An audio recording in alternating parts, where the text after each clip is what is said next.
작년 연말에 교회를 방문하셨던 우리 한 성도님 가정에 아이가 태어났습니다. 단톡방에 공유된 사진을 보고 우리 최진선 성도님께서 정말 따뜻한 메시지를 남겨주셨습니다. 제가 그 메시지가 너무 아까워서 그 해당 가정, 우리 아기 아빠에게 그대로 카피해서 페이스트해서 보내드렸습니다. 너무 감사드린다고 어젯밤에 회신이 왔습니다. 여러분들, 그 메시지 내용처럼 저희 공동체에서 정말 오랜만에 보는 너무나도 사랑스러운 신생아였습니다. 그러나 아무리 그 아이가 사랑스럽다고 해도 갓 태어난 신생아에게 어른들이 먹는 맛있는 밥이나 고기 반찬을 입에 넣어줄 수는 없습니다. 한동안은 엄마의 젖이나 그리고 분유만을 먹게 되죠. 그리고 때가 되면 이유식을 먹게 되고 그 이후에 한참 후가 되어야 어른들의 식단과 비슷해지기 시작합니다. 제가 무슨 말씀을 드리려고 하냐면, 모든 일에는 과정과 단계가 반드시 있어야 합니다. 부활하신 예수님께서도요, 하늘에 올라가시기 전에 제자들을 만나셨거든요.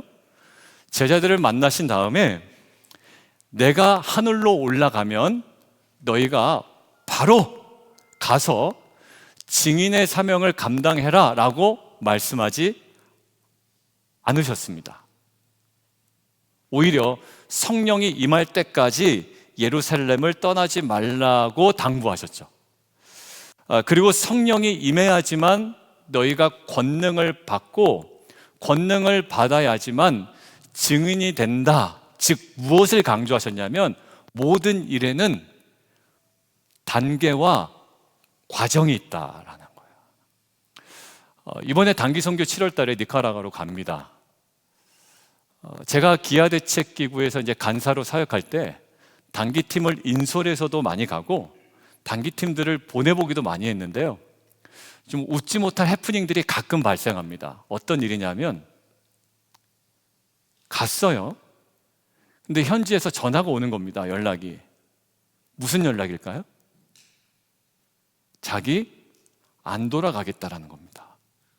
그 선교지에 뼈를 묻겠다라는 겁니다. 여러분들, 선교사로 가려면요, 훈련도 받아야 되고 허입 절차도 있고요, 과정도 있습니다.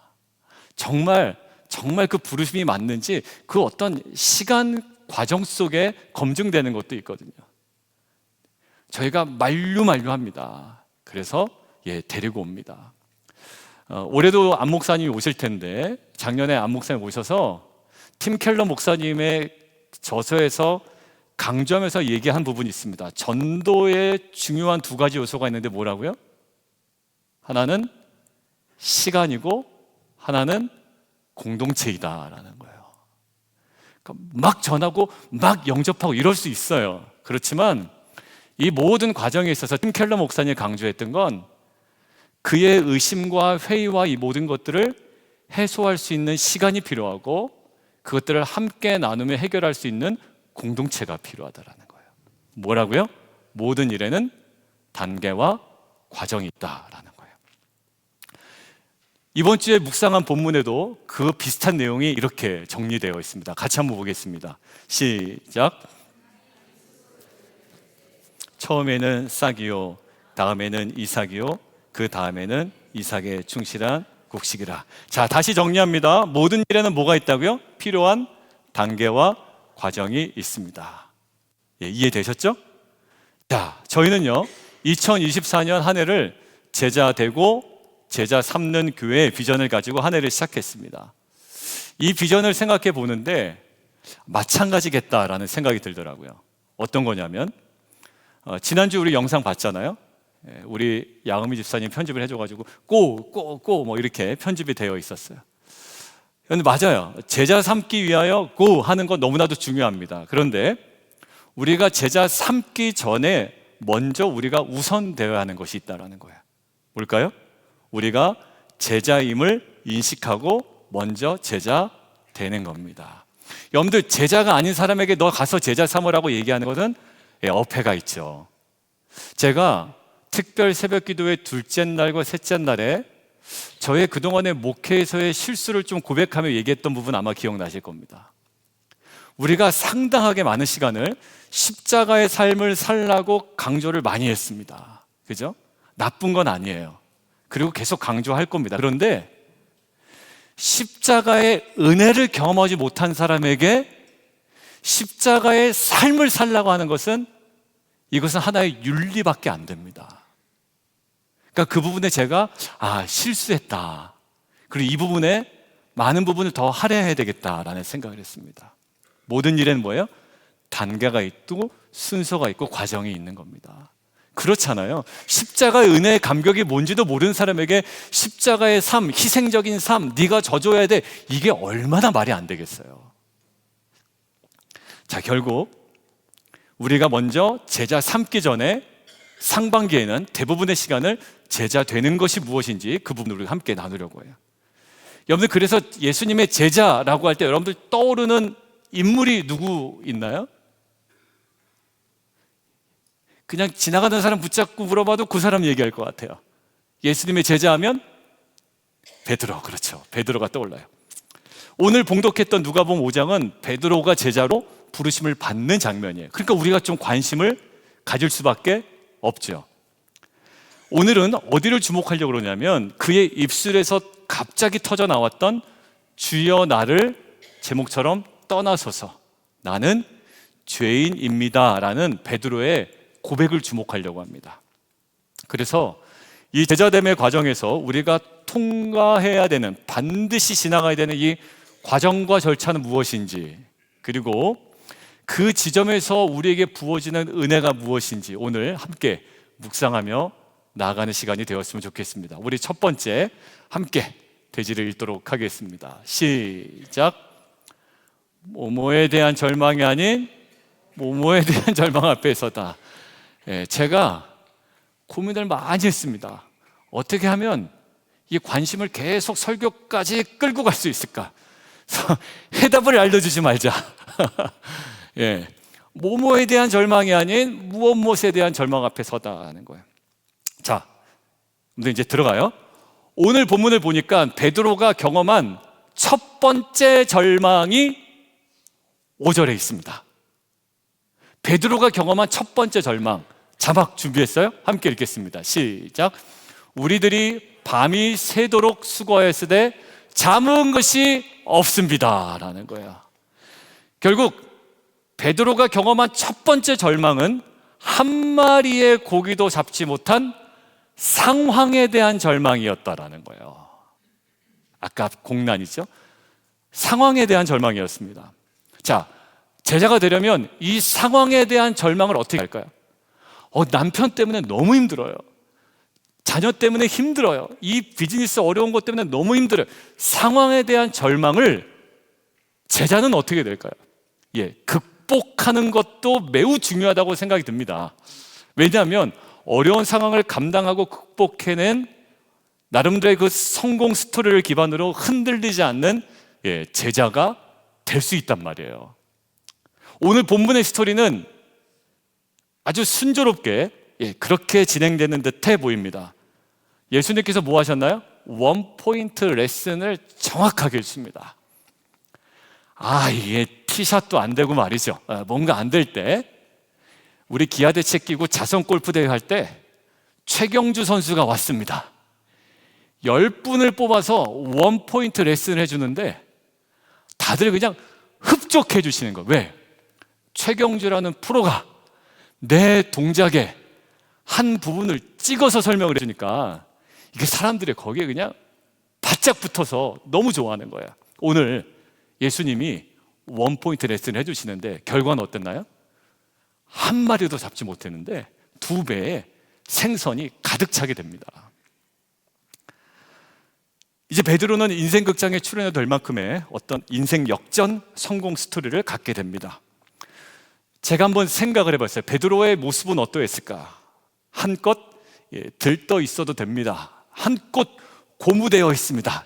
한 마리도 잡지 못했는데 원포인트 레슨으로 지금 2배에 가득 찼습니다.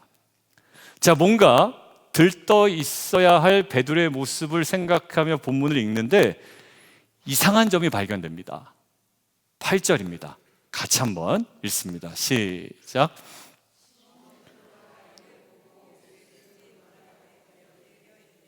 주여 나를 떠나소서 나는 죄인으로서이다.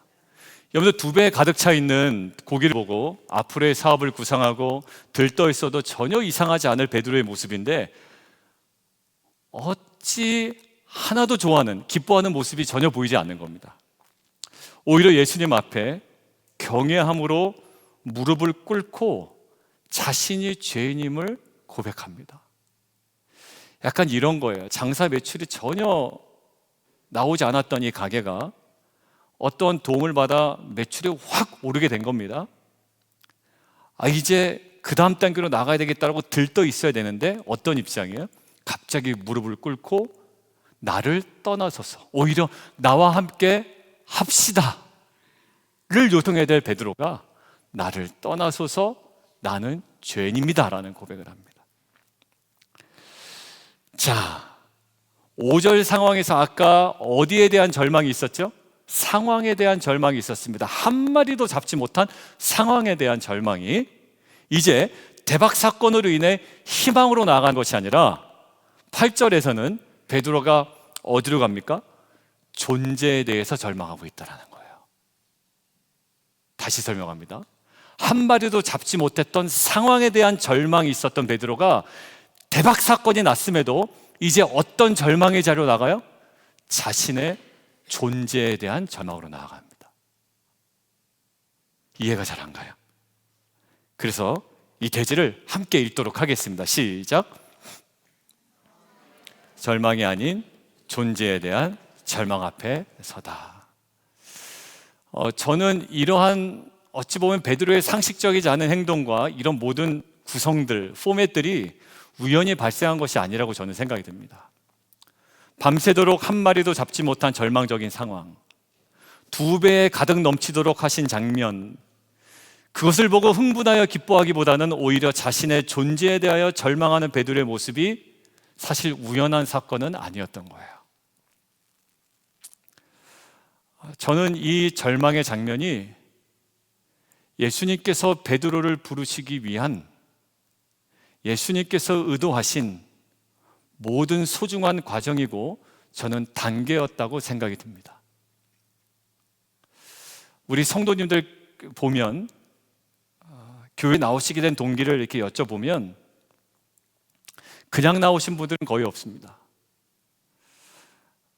적지 않은 분들이 상황에 대하여 절망하여 나오셨습니다. 그것이 남편이든 직장의 문제건 비즈니스의 문제건 가정의 문제건 자녀의 문제건 상황에 대하여 절망해서 사실 교회를 찾게 되는 경우도 있습니다. 그리고 사실 적지 않은 분들이 그러면서 교회 다니면서 위로도 사실 많이 받습니다. 여러분들 이제부터 잘 들으세요. 상황 때문에 절망해서 교회 나왔는데 상황에 호전되기도 하고 아니면 때로는 상황에 대한 이해가 많아져서 위로받기도 하지만 그분이 정말 구원받기 위하여 옮겨가야 되는 자리가 반드시 있다는 거예요. 어딜까요? 자신의 존재에 대한 절망입니다. 즉 자신이 죄인이라는 비참함 앞에 설 때는 한 번쯤은 생긴다는 거예요. 어디요? 구원으로 가기 위해서요. 결국 죄인된 우리가 구원을 받는 데 있어서 가장 결정적인 장면이 뭐냐? 내가 죄인이라는 존재에 대한 절망의 지점이 반드시 필요하다라는 거예요. 그러니까 그 절망은 사실 우리에게 어떤 구원의 은혜가 되는 지점이죠. 여러분들 이 절망은요, 여러분들이 뭐 잘못해서 생긴 절망이 아니에요. 왜? 존재 자체가 그랬고 그 존재를 인식했기에 느낄 수 있는 놀라운 절망입니다. 여러분들에게 잘못이 있어서도 아니고 나에게 하자가 있어서 생기는 절망이 아니에요. 우리의 존재를 복음 안에서 정확하게 깨달을 때에 느낄 수 있는 은혜의 절망이죠. 그래서 서울대학교 대학교에서 철학과를 전공하시고 독일에 가서 박사학위를 마친 다음에 다시 이제 신학을 하신 그 백석대학 조직신학 교수님이신데 이경직 교수님이라고요. 그분의 글을 읽다가 이런 글귀가 하나에 딱 들어왔어요. 같이 한번 좀 읽어보겠습니다. 시작. 절망은 구원의 통로이다. 예, 맞죠? 절망해보지 않고 구원받을 사람은 없습니다. 자신이 죄인이라는 자신의 비참함에 대해서 한 번도 절망해보지 않고 구원받을 수 없습니다. 그러니까 우리에게 있는 이 자신의 존재에 대한 절망은 오히려 하나님을 향한, 또 하나님께서 우리를 향해서 부어주시는 구원에 대한 놀라운 은혜의 지점이자 그런 절망인 줄 저는 믿습니다. 여러분들 신약에 굉장히 유명한 카슨이라고 교수님이 계세요. D.A. 카슨이라는 교수님하고 아까 우리가 얘기했던 팀 켈러 목사님이 두 분이 이제 공동으로 쓰신 책이 있습니다. 저 책인데요. 한번 보실까요? 여러분들 제가 1부 예배 때 저걸 보이려니까 이미 읽으신 분들도 계시더라고요. 관심 있으신 분들은 구입해서 보시면 복음을 아주 명료하게 잘 정리해 놨습니다. 복음의 핵심이다 라는 책에서 제가 읽다가 이런 문장이 있더라고요. 같이 한번 보실까요? 읽어보겠습니다. 시작. 다시 하죠. 이게 창의가 아니라요, 칭이에요. 네, 칭이. justification. 예, 의롭다 된다라는 거죠. 구원받은. 자, 다시요. 시작. 칭의를 이해하는 데 필요한 것은 뛰어난 지능도 깊은 학문도 아니다. 하나님 앞에 자신이 죄인임을 자각하는 양심이다. 예, 맞아요.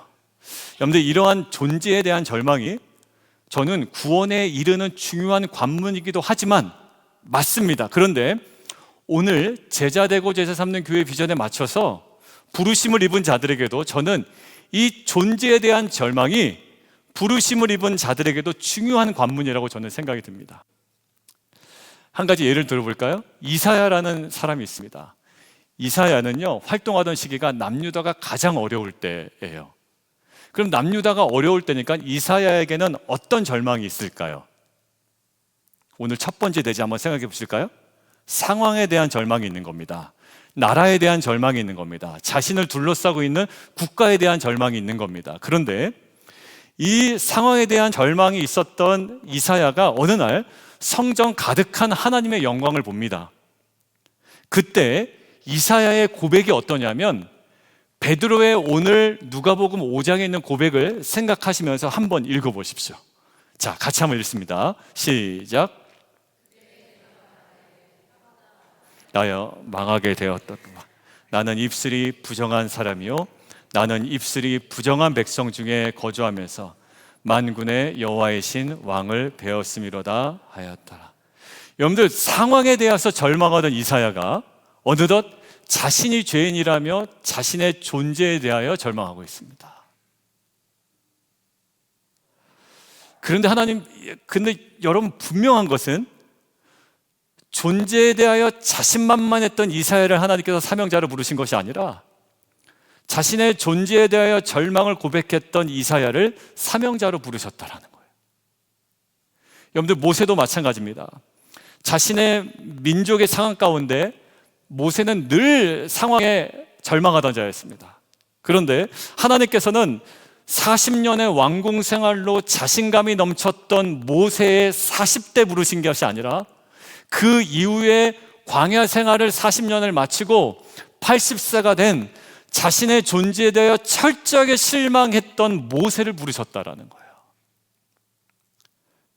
여러분들 우리는 신앙생활 하다 보면 상황에 대하여 절망할 때가 있습니다. 좀 경제가 안 좋고 비즈니스가 또 직장 가운데 여러 가지 상황 때문에 우리가 절망할 때가 있습니다. 근데 우리 성도님들을 만나서 이야기하다 보면 상황에 대한 절망보다 우리 성도님이나 저 자신도 그런데요, 더 어려울 때가 있어요. 그게 언제냐면 그 성도님의 존재에 대해서 스스로 절망할 때예요. 그냥 상황이 안 좋은 건 잊어버려요. 그냥 믿음으로 목사님 괜찮아요, 잊어버릴게요. 그리고 목사님 그 돈 없다 치죠 뭐.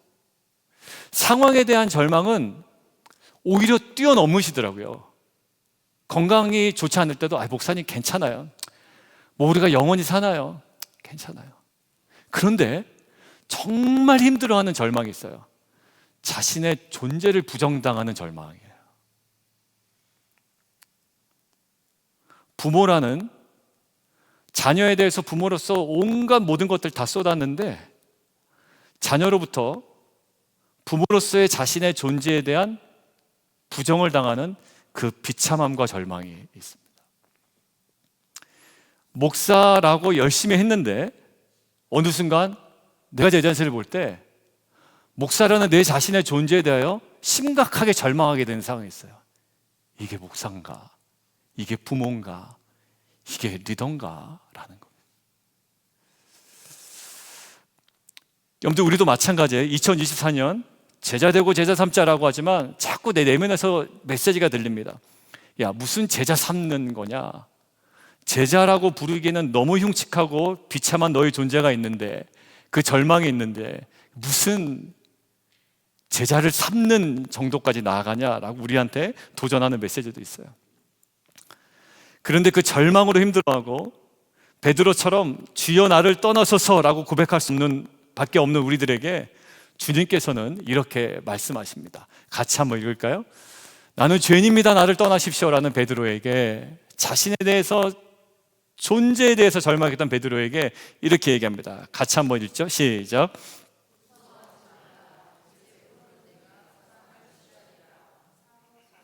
예, 사로잡으리라.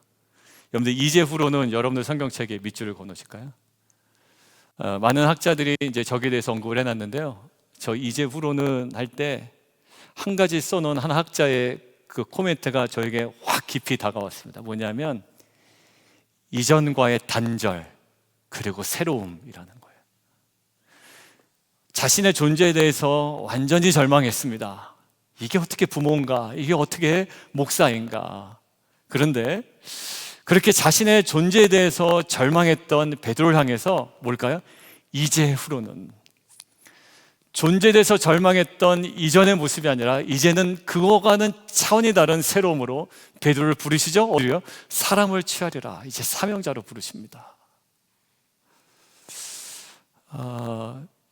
저의 모습도 그렇고요. 최근에 우리 성도님들 몇 분들 이렇게 만나고 이야기를 듣고 모습을 보면서 저 문제로 굉장히 힘들어 하시는 것 같다라는 분을 봤습니다. 어제도 그랬고요.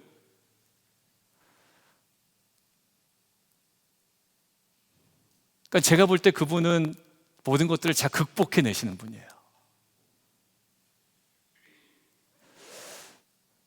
근데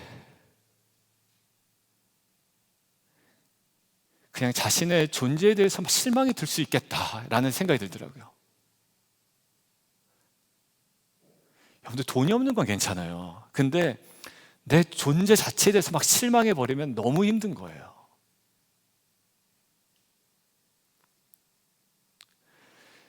네, 그분의 모습과 또 우리 성도님 다른 분의 모습과 그 힘들어하는 모습과 울고 계신 모습과 또 저의 모습을 보면서 그 존재에 대한 절망이 오히려 하나님께서 우리를 만나시고 베드로처럼 이전과는 다른 지경으로 우리를 이끌어 가시는 은혜의 지점이다라는 것을 제가 확신하고 어제 설교 마무리를 했습니다. 어제는 좀 속상해서 말이 잘 안 나오더라고요. 뭐 이런저런 얘기 그냥 옆에 가서 이야기를 해봤지만 뭐 별 위로도 제가 안 되고, 그런데 1부 예배든 2부 예배든 분명히 그분은 지금 아실 거예요. 그리고 이 존재에 대한 절망이 어떤 내 자신의 잘못이나 어떤 상황 때문에가 아니라 하나님께서 미리 작정하시고 우리를 순도 있게 불러내시는 제자다움을 회복해가는 귀한 은혜의 시간임을 저는 믿습니다. 이것이 바로 은혜입니다. 여러분들 기억하십시오. 하나님께서 굳이 절망을 주시는 것은 우리로 하여금 넘어지라고 하는 것이 아니라 엎드리라고 하는 겁니다. 우리 때문에 생기는 절망도 있지만 하나님께서 굳이 우리에게 절망을 주셨다면 그것은 우리가 넘어지기 위함이 아니라 우리로 하여금 엎드리라는 겁니다. 그리고 그 안에 하나님의 놀라운 은혜의 손길이 임할 줄 믿습니다. 두 번째요, 우리 같이 한번 읽겠습니다. 시작. 절망과 희망 사이에 앞에 서다. 제가 매주 이러진 않을 겁니다. 왜냐하면 여러분들 최대한 이해시키기 위해서 뭐 여러 가지 피드백을 받아 이제 저도 나름대로 애써 보는 겁니다. 뭐뭐 앞에 서는 거예요. 절망과 희망 사이에 어디 앞에 서는 거예요. 자, 베드로는요 밤새도록 한 마리의 고기도 잡지 못하는 상황에 대하여 절망을 경험하죠. 상황에 대한 절망. 그런데 오늘 본문에서 그를 둘러싸고 있는 특별한 것이 저는 관찰되더라고요. 자, 1절 말씀 한번 보실까요? 말씀, 거기 적어 놓으십시오. 1절에 말씀 그 옆에다 로고스 적어 놓으시죠. 거기 헬라어는 로고스입니다. 그리고 4절에도 말씀이라는 표현이 있는데요, 이거는 뭐 로고스나 이런 뜻은 아니고요, 그냥 동사형인데 우리나라 번역에만 그냥 말씀 이렇게 명상으로 되어 있습니다. 그래도 아무튼 뭐 말씀이라는 표현이 있고요. 5절에도 말씀이라는 표현이 있습니다. 자, 거기는 여러분들 적어 놓으시죠. 레마입니다. 우리가 잘 아는 레마입니다. 자, 절망 속에 있는 베드로예요. 상황에 대한 절망은 이해되죠. 근데 오히려 대박 사건이 일어났는데 자신의 존재에 대한 절망으로 확 빠져버립니다. 근데 베드로를 둘러싼 환경이 있는데 뭘까요? 바로 말씀이었습니다. 여러분들, 그러면 베드로가 막 한 마리도 기어 올리지 못해서 막 그물을 만지고 조종하고 이러던 시기에 예수님께서 말씀하고 계셨단 말이죠. 5장 초반부에. 그럼 그때 말씀의 내용이 무엇이었을까라는 거예요. 뭐였을까요? 주식 투자는 아니었을 거고, 그죠? 물고기 잡는 법에 대한 강론도 아니었을 거고, 뭐였을까? 어떤 말씀을 하고 있었을까? 그런데 학자들이 연구를 잘 해놨습니다. 요 장면이 마태복음과 마가복음에 기록되어 있는데 이것과는 좀 다르게 표현되어 있어요, 물론. 그런데 이 장면 이전에 무엇을 하셨는지 마태복음과 마가복음에 비슷한 내용이 있더라는 거예요. 결국 그러한 내용으로 말씀 중이었을 것이다 라고 유추할 수 있겠죠. 자, 마태복음에는 이 장면 바로 앞에 어떤 장면이 있을까 한번 보겠습니다. 시작. 이때부터 예수께서 비로소 전파하여 이르시되 회개하라 천국이 가까이 왔느니라 하시더라 라고 하다가 지금 부르신 장면이 나오는 겁니다. 자, 마가복음에는 어떤 내용이 있을까요? 자, 함께 읽겠습니다. 시작. 이르시되 때가 찼고 하나님의 나라가 가까이 왔으니 회개하고 복음을 믿으라. 공통점이 있네요. 어떤 말씀? 뭐 주식 투자 아니었고요, 그 다음에 고기만 있는 방법도 아니었습니다. 어떤 말씀일까요? 결국 죄사함을 얻게 하는 회개를 촉구하는 내용이었다는 거예요. 결국 밤새도록 생선을 한 마리도 잡지 못한 상황에 대한 절망 가운데 있었잖아요. 그런데 그 상황에 대한 절망 가운데 있었던 베드로를 자신의 죄인임을 고백하는 존재에 대한 절망으로 옮겨갈 수 있도록 한 요소가 뭐였다고요? 말씀이었더라고요. 그 말씀이 아니었으면 대박 사건 앞에 베드로는 흥분했을 겁니다. 그 말씀 아니었으면 그 대박 사건 앞에 이제 사업 구상이 더 선명하게 이루어졌을 거예요. 그런데 대박 사건에 주목하지 않도록 하게 하는 강력한 메시지가 있었는데 그게 계속 선포되었던 말씀이었습니다. 결국 그 로고스 앞에 지속적으로 우쭐던 베드로가 어느덧 예수님의 뜬금없는 요구, 깊은 곳에 그물을 내리라는 요구죠. 말도 안 되는 명령이죠. 이것을 5절 무엇으로 받아들인다고요? 레마로 받아들이는 거예요. 레마로. 어느덧 주의 말씀에 의지하여 내가 이 레마로 받아들여서 내가 그물을 내리겠습니다. 결국 한 마리도 잡지 못했던 절망의 상황 가운데 그물을 내릴 수 있었던 것도 무엇 때문에? 말씀 때문에. 그리고 두 배가 가득 넘치는 상황 가운데서도, 희망의 상황 가운데서도 그물을 오히려 버릴 수 있었던 것도 무엇 때문에? 말씀 때문에. 여러분들 이 두 배가 가득 차는 상황을 두고 누가 그물을 버려요? 오히려 그물을 더 붙잡고 있죠. 왜? 더 많은 생선을 거둘 수 있는데요. 근데 그럼에도 불구하고 그물을 버릴 수 있었던 것도 말씀이었습니다. 결국 이 베드로를 강하게 끌고 가는 큰 은혜가 있었는데 무엇이었냐면 말씀이었습니다. 저는 우리 성도인들 볼 때마다 갑자기 존경스러워질 때가 있거든요. 언제냐면 말씀에 이끌림 받을 때. 야, 그러면 너무 멋져 보이는 거예요. 무력하지도 않아. 왜? 말씀 때문에요. 대박 사건에 흔들리지 않아. 왜요? 말씀 때문에. 쫓아가지도 않아. 오히려 그물을 버려. 왜요? 말씀 때문에. 엄청 멋져 보이지 않겠어요? 베드로를 둘러싼 이 놀라운 환경이 있었다고요. 그 상황에 대한 절망이 존재에 대한 절망으로 가는 것도 말씀이었고, 그물을 내린 것도 말씀이었고, 그물을 오히려 내동쟁이 치고 버린 것도 말씀이었다라는 거예요. 이 말씀의 은혜가 베드로를 구원의 통로인 절망의 자리로 이끕니다. 저는요, 가끔 말씀이 저와 여러분을 절망의 자리로 이끌 수도 있다고 생각돼요. 보면 막 내 존재가 너무 부끄러운 거죠. 이거 목회를 계속 할 수 있을까? 근데 여러분들 그 절망은 뭐라고요? 넘어지라는 말이 아니라 더 엎드리라는 말이에요. 제가 아니면 절망하지 않았으면 오히려 기고만장했을 타입이에요. 그죠? 저만 그럴까요? 과연 저만 그럴까요? 맞아요. 기도응답되면 기고만장하고, 원하는 거 이루어지면 기고만장하고. 그런데 그 절망이 주는 유익이 있었어요. 2024년 빛과 소금 공동체도 말씀이 이끄는 어느 자리요? 절망과 부르심의 과정을 두려움 없이 감당해 나가기를 주님의 이름으로 축원드립니다. 결론인데요, 시 한 편 읽죠. 우리가 오랜만에 메리 하트만이라는 시인인데요, 삶은 작은 것들로 이루어졌네 라는 거예요. Life's made up of little things 라고 되어 있습니다. 우리 함께 좀 시적 감각으로 우리 천천히 한번 좀 낭독해 보도록 하겠습니다. 시작. 삶은 작은 것들로 이루어졌네. 위대한 희생이나 의무가 아니라 미소와 위로의 말 한마디가 우리의 삶을 아름다움으로 채우네. 간혹 가슴 아리가 오고 가지만 다른 얼굴을 한 축복일 뿐, 시간이 책장을 넘기면 위대한 놀라움을 보여주리.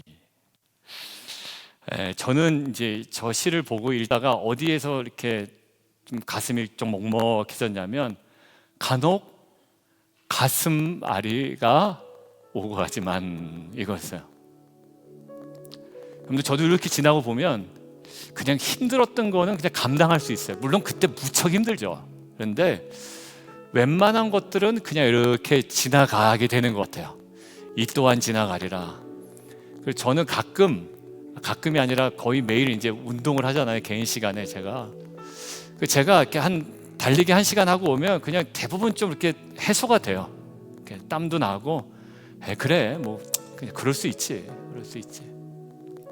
근데 해결 안 되는 문제가 있어요. 존재에 대해서 막 그 절망할 때는 그게 잘 해결이 안 돼요. 잠도 잘 오질 않아요.